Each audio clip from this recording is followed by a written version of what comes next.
Levons-nous et bâtissons des familles fortes et accomplies. Bonjour et bienvenue dans notre émission Secret des hommes.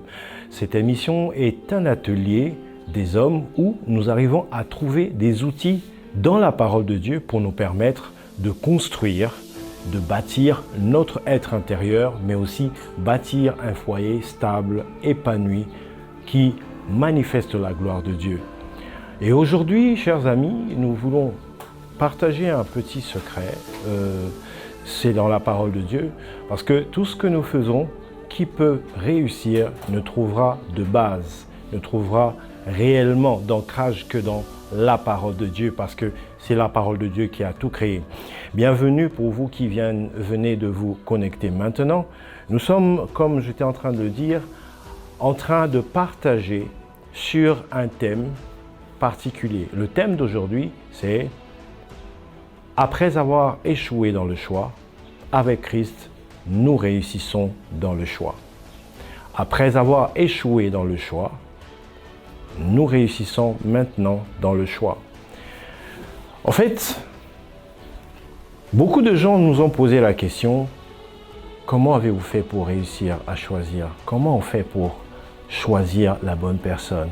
Comment est-ce qu'il faut réussir cet examen? » C'est comme un examen d'université ou d'école où beaucoup de ceux qui ont essayé ou de ceux qui essayent échouent à cet examen. En fait, je dirais simplement que cet examen n'est pas fatal en ce qui concerne l'échec. C'est vrai, aujourd'hui, nous pouvons regarder autour de nous et faire un diagnostic et même établir des statistiques. Nous allons nous rendre compte que beaucoup ont échoué au test d'entrée. Et ce test d'entrée, c'est parce qu'ils ont fait des choix par eux-mêmes. Faire des choix par vous-même, c'est vrai que Dieu nous a créés libres, Dieu nous a créés avec le libre arbitre, avec la capacité de choisir. Mais aujourd'hui, j'aimerais d'abord parler de votre situation. Parlons un peu de votre situation. Votre situation actuelle. Vous pouvez regarder, c'est un tableau peut-être sombre. Votre situation actuelle, vous êtes encore séparés. Vous avez encore été plaqués. Ou vous avez encore brisé un couple que vous aviez formé. Vous allez encore dire, oh, ça fait seulement 2 mois. Ça n'a pas réussi, j'ai laissé tomber. C'est la 40e fois que vous avez laissé tomber. Est-ce que vous pouvez compter? C'est la 40e fois que vous avez échoué. Quand je dis échoué, c'est-à-dire qu'en conclusion, ça n'a pas marché. Mais en définitive, vous êtes responsable. Quoi qu'il arrive dans votre vie concernant la vie matrimoniale, c'est-à-dire votre vie sentimentale, vous êtes responsable de ce qui arrive. Beaucoup de gens disent c'est pas ma faute, c'est elle qui avait fait, c'est pas ma faute, c'est cette femme-là, c'est pas ma faute. En fait, vous rejetez la responsabilité à la jeune femme, à la fille, à la dame, comme Adam l'a fait au commencement.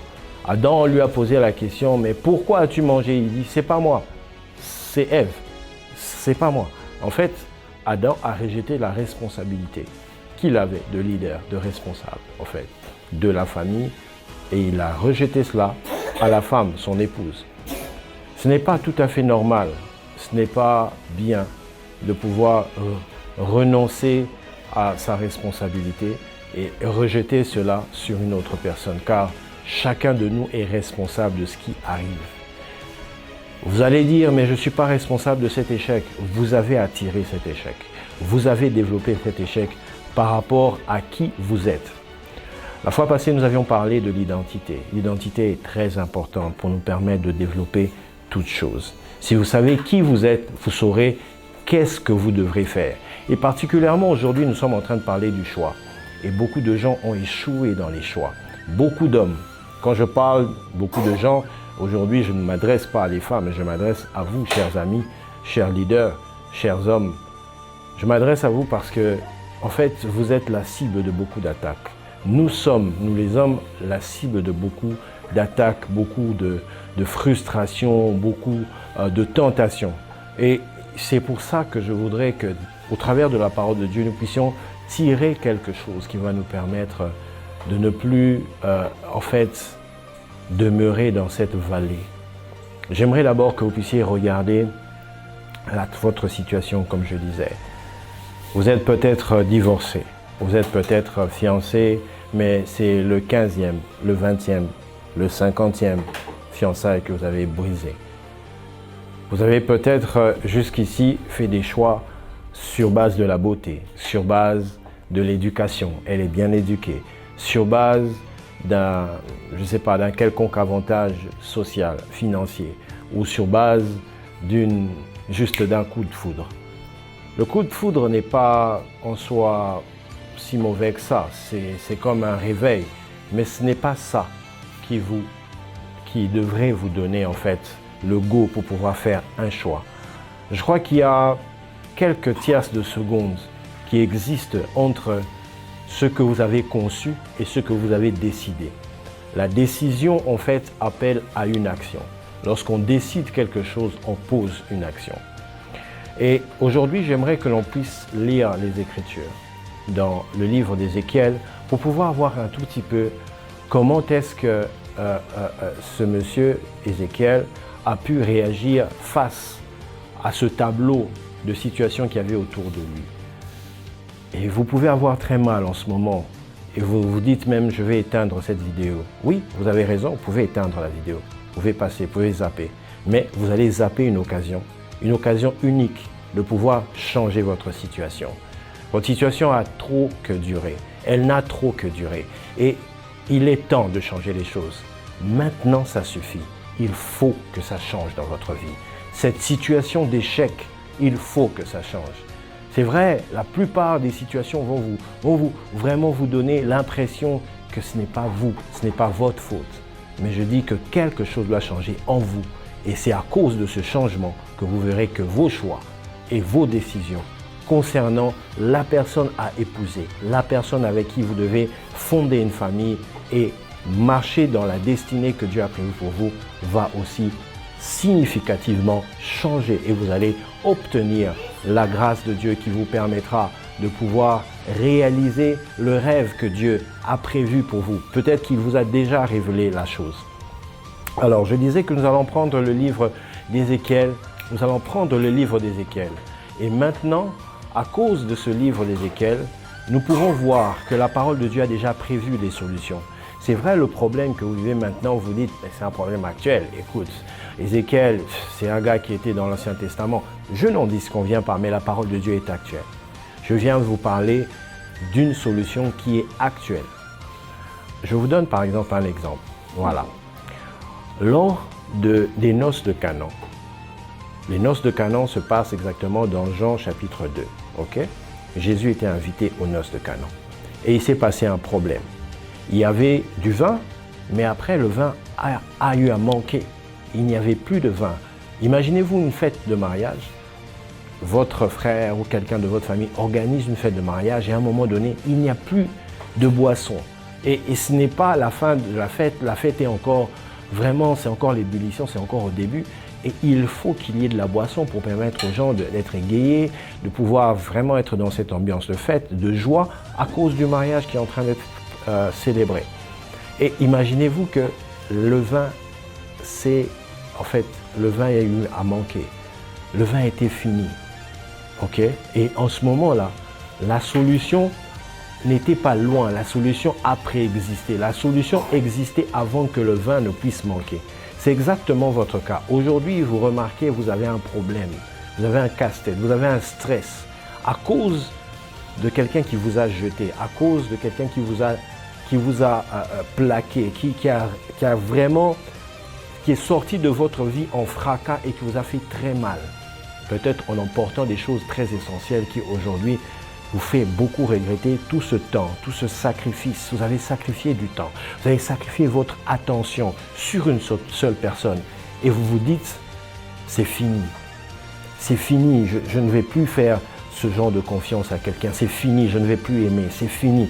Vous vous dites que c'est fini et que voilà, vous allez peut-être trouver une solution intermédiaire, faire juste un enfant et voilà, vous allez élever votre enfant tout seul. C'est ce genre de décision que ceux qui sont brisés, ceux qui ont été déçus, ceux qui ont été jetés, méprisés, peuvent maintenant se dire c'est vrai, je prends cette décision et c'est une décision égoïste guidée par des blessures, guidés par des frustrations. Mais aujourd'hui, nous voyons un tout petit peu Ézéchiel 37. Ézéchiel 37, je vais paraphraser et je voudrais qu'on lise aussi pour voir un tout petit peu comment est-ce que lui s'est sorti de cette situation. Je voudrais que vous puissiez voir cela comme une situation chaotique d'un mariage qui ne marche pas ou d'un fiançailles, des fiançailles en fait qui n'aboutit qu'à l'échec ou qui a déjà tendance à vous montrer que vous allez vous cogner dans un cul-de-sac et que vous allez fatalement échouer et que le fracas, je peux dire que ça sera comme un avion qui s'écrase, ça sera fatal. Vous voyez déjà que c'est en train d'arriver. Mais Dieu peut vous donner une autre chance. Je dirais même plus, Dieu est là pour vous donner la grâce de pouvoir bien faire les choses. C'est encore possible. Allons vite dans Ézéchiel 37.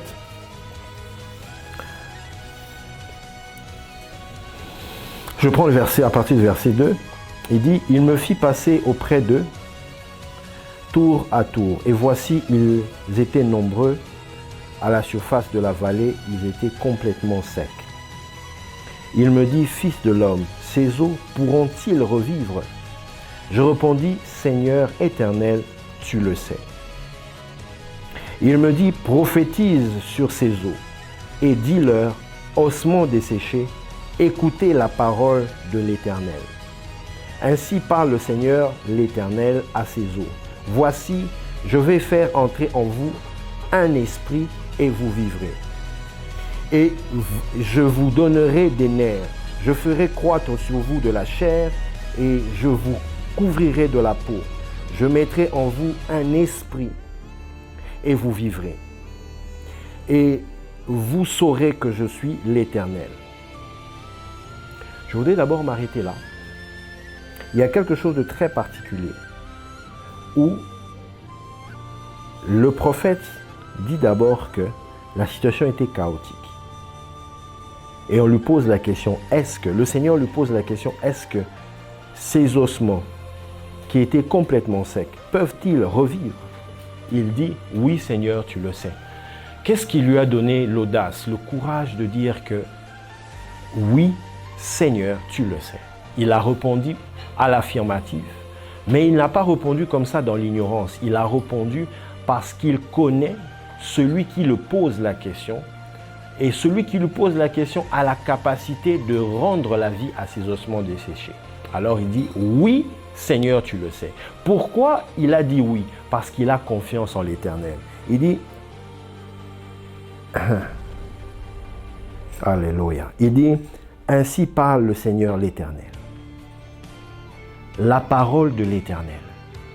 C'est la parole de l'Éternel. Donc il a confiance d'abord en l'Éternel et il a confiance en sa parole. C'est ici en fait notre premier point que j'aimerais que vous puissiez noter, chers amis. Le problème avec la plupart de nous les hommes, c'est que nous n'avons pas la foi. Nous n'avons pas la foi, nous ne croyons pas, nous disons que nous croyons. Beaucoup d'entre nous, nous allons à l'église, nous avons des pratiques religieuses, mais nous ne croyons pas. Véritablement, nous ne croyons pas. C'est pas encore bien entré. Or, la foi est une ferme assurance des choses qu'on espère et une démonstration de celles qu'on ne voit pas encore. La foi est une conviction personnelle des choses qu'on espère et une démonstration de celles qu'on n'a pas encore vues, des choses qui sont invisibles. Mais comment est-ce que vous pouvez croire en une réussite que vous n'avez pas encore vue? Comment est-ce que vous pouvez croire en un choix qui sera un succès? Or, vous n'avez aucune preuve que cette personne que vous avez rencontrée, que cette jeune fille à qui vous avez commencé à faire la cour, va réellement vous apporter le bonheur si vous l'épousez. Comment est-ce que vous croirez en la réussite dans un mariage avec quelqu'un que vous n'avez pas encore rencontré physiquement, mais avec qui vous parlez au téléphone? Cette personne est loin, elle habite le Canada, vous êtes en Afrique, vous êtes en Europe, vous êtes peut-être en Asie. Et en ce moment, vous vous dites, attends, ce n'est qu'une histoire de téléphone. Mais si vous n'avez pas la foi, vous n'allez pas réussir cette relation. Si vous n'avez pas la foi, vous n'aurez pas la capacité de pouvoir voir les choses prendre vie. Vous êtes parti de l'échec, mais votre vie ne va pas rester dans l'échec. Du moins, si vous entrez dans le plan de Dieu. Le plan de Dieu, c'est que vous ayez une vie de bonheur, une vie prospère. Et votre vie de bonheur passe par la foi en l'Éternel et en sa parole. Ossements desséchés, écoutez la parole de l'Éternel. Vous et votre situation. Qu'est-ce qu'ils ont l'habitude d'écouter? Vous avez l'habitude d'écouter les histoires d'échecs des autres personnes? Vous avez l'habitude d'écouter qu'est-ce que votre couple, qu'est-ce que votre projet de mariage a l'habitude d'emmagasiner comme son? Est-ce qu'ils emmagasinent des sons négatifs, des sons de l'échec, des sons qui ont déjà une connotation négative, qui sont chargés d'énergie négative à cause même du fait qu'elles n'étaient pas bâties sur en fait la parole de Dieu? Ossements desséchés, écoute la parole de l'Éternel. Mais ici, j'aimerais beaucoup plus qu'on se focalise sur ce que le prophète dit. Il dit, je mettrai un esprit en vous, je mettrai un esprit en eux et ils vivront, ils reprendront vie. Un esprit en eux. Je mettrai un roua en eux. Roua, c'est de la racine juive qui veut dire vent, esprit. Ok? Vent, esprit, ou encore esprit. Je mettrai un esprit en eux et ils reprendront vie. Ok? Roua. En fait, dans la racine de ce mot, c'est l'Éternel mettra la vie. Il insufflera l'esprit de vie en ces ossements desséchés et ils vont reprendre vie. Mais j'aimerais vite descendre dans les versets qui suivent. La Bible dit, « Fils de l'homme, prophétise sur ces ossements desséchés. Tu diras, esprit vient des quatre vents. » Une autre version dit, « Esprit souffle des quatre vents. » Vent, souffle des quatre vents. Roua, souffle des quatre vents. Sur ces ossements desséchés. En fait, je peux dire une chose, c'est que pour que vous puissiez d'abord réussir, la première chose, c'est que nous avions dit, comme la fois passée, nous avions parlé de l'identité. Devenir enfant de Dieu. To be born again. Ok? Devenir enfant de Dieu. Et après être maintenant enfant de Dieu, il faut que vous ayez l'Esprit de Dieu. L'Esprit qui emmène la réussite. L'Esprit qui matérialise la parole de Dieu. La Bible dit, ossements desséchés, écoutez la parole de Dieu. Donc la parole de Dieu a été libérée. La parole du Seigneur l'Éternel. Le Dieu Tout-Puissant a libéré une parole. Mais maintenant, pour que cette parole puisse devenir chère, pour que votre réussite devienne chère, il faudrait premièrement d'abord écouter la parole, croire en cette parole, afin que vous ayez cette grâce de pouvoir maintenant être disposé à recevoir l'Esprit qui matérialise cette réussite. Vous aviez échoué hier dans vos fiançailles. Vous aviez échoué parce que vous avez fait le mauvais choix. Mais aujourd'hui, le Saint-Esprit, si vous pouvez l'invoquer, si vous pouvez entrer en contact avec lui par la foi, au moyen de la prière, en invoquant le Saint-Esprit, en déclarant cela, comme la Bible dit, prophétise sur ces ossements desséchés. Donc vous avez une chose, c'est que vous avez d'abord l'identité, ensuite vous avez la parole de Dieu dans votre bouche pour changer votre situation. Même si vous êtes seul en ce moment, vous n'avez pas de relation, vous n'avez pas de, comment on appelle ça, de préposé, de fiancé, vous n'avez pas de personne avec qui vous allez vous marier dans quelque temps, vous pouvez changer votre situation premièrement par la parole de votre bouche. Chers amis, j'ai eu à vivre aussi beaucoup d'échecs parce que je faisais des choix par moi-même. Et c'était par ma propre parole, c'était avec mes convictions, pas les convictions dans la parole de Dieu, mais c'était des convictions personnelles qui ne m'ont mené qu'à l'échec, à la déception, aux pleurs, aux regrets. Mais lorsque je me suis rendu compte de la vérité de la parole et j'ai intériorisé cela, j'ai déployé la foi, j'ai commencé à parler, à déclarer des bonnes choses, à déclarer la parole de Dieu sur ma situation, sur mes choix, sur mon esprit, sur ma vie, afin que le Seigneur me prédispose à faire les choix que lui, il avait déjà prévus. Et ces choix-là que vous devez faire, ces choix ne pourront être guidés que par le Saint-Esprit. C'est pourquoi il faut invoquer le Saint-Esprit. La Bible dit, le prophète dit, esprit vient des quatre vents. Roua, souffle des quatre vents. Pourquoi? Il fallait que l'Esprit de Dieu puisse donner la vie à ces ossements desséchés. Votre vie a besoin d'un souffle nouveau, un souffle du Saint-Esprit qui va venir des quatre coins, afin de vous restaurer, car la volonté de Dieu est de vous restaurer dans votre esprit, votre âme, votre corps, de vous restaurer dans votre vie sentimentale, de vous restaurer afin que vous ne soyez plus celui qui est tout le temps frustré. Vous savez, il y a beaucoup d'hommes aujourd'hui qui finalement n'ont pas fait des gens, mais ont pris des suggestions. Ont pris des suggestions qui leur ont été proposées parce qu'ils n'avaient plus le choix. Ils avaient tellement été cognés par l'échec, par la frustration, par toutes sortes de déceptions, tellement cognés dans leur cœur que finalement, après avoir été broke, après avoir été brisés par tous ces événements, juste après, le diable est passé par là avec des suggestions, avec des propositions pour leur dire, tu peux prendre aussi celle-ci, tu peux prendre celle-là. Même si elles ne répondaient pas aux critères divins, qu'est-ce que les hommes ont fait? Eh bien, les hommes ont pris cette suggestion et aujourd'hui, ils vivent une misère. Il y a beaucoup de gens qui vivent cette situation de misère comme au milieu d'une vallée remplie des ossements desséchés et à un moment donné, ils sont devenus confortables dans ça. À un moment donné, il n'y a plus de choix. Qu'est-ce que tu veux? Tous les mariages échouent, tous les choix, tout ce qu'on peut faire comme choix. Il n'y a pas de personne parfaite. Je vous dis que Dieu est capable de changer la situation désastreuse. Même quand tu avais fait un mauvais choix, il peut la changer en une situation, en une personne. Il peut changer ce choix en une personne magnifique si seulement vous invoquez le Saint-Esprit. L'esprit de restauration et de changement. J'aimerais alors, si vous avez compris que aujourd'hui, c'est l'opportunité qui vous est donnée de pouvoir changer de situation dans votre vie et de pouvoir entrer dans une autre dimension, celle de la vie, celle du choix qui donne la vie, celle du choix qui apporte le bonheur, celle du choix qui est conduit et inspiré par le Saint-Esprit.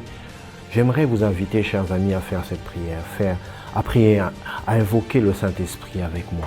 Nous allons invoquer Roua, nous allons invoquer l'Esprit de vie, nous allons invoquer celui qui va nous guider et nous emmener à atteindre les objectifs de Dieu. Seigneur Saint-Esprit, nous t'invoquons.